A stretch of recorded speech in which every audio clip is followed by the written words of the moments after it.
ये 2 महीने से ये माल यहीं पे पड़ा था।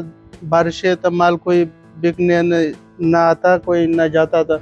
मसला ये था कि माल इधर ही पड़ा था, ये पानी आ गया, सारा चुके ले गए साथ, कोई शान नहीं बचा, हमारा सारा नुकसान हो गया। वैसे हम अफगानी हैं, हम तो इसके अलावा भी हमारा टेम्पर हो गया, टेमर हो गया, हम जा रहे थे।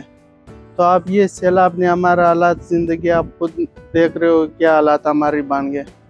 हमारी दोनों तरफ से मुश्किलात है। एक तो टेम हमारी पूरा हो गया, साथ जो सरकार ने डेडलाइन दी है वो डेडलाइन भी ख़त्म हो गया। अब हमें जाना पड़ेगा क्योंकि सरकार ने हमें नोटिस दिया है।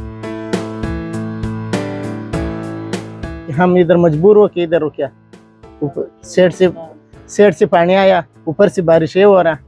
अभी जो हम लोग जा रहा ना, यकीन मानो अभी अगर हम जावे ना, साढ़े लिए पास गड्डी का किराया नहीं है, क्या हम गड्डी को बुकिंग करके ना अपना सामान उठा दिए।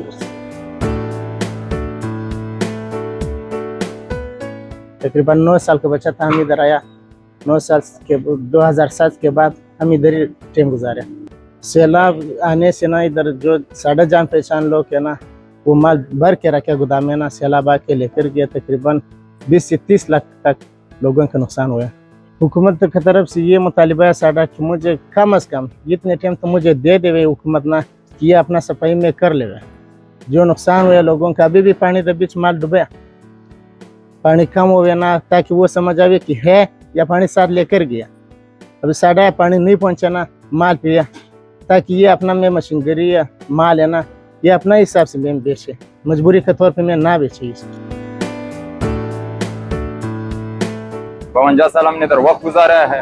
अभी जा रहा हो जो सामान है क्या वो सादा इधर ही है क्या, 10 लेके जाओगा तो नुकसान काफी देर हुआ, लेकिन उधर हालात भी बुरा है क्या, तो इसके लिए अभी हमारा मजबूरी है कि अभी जाना पड़ेगा।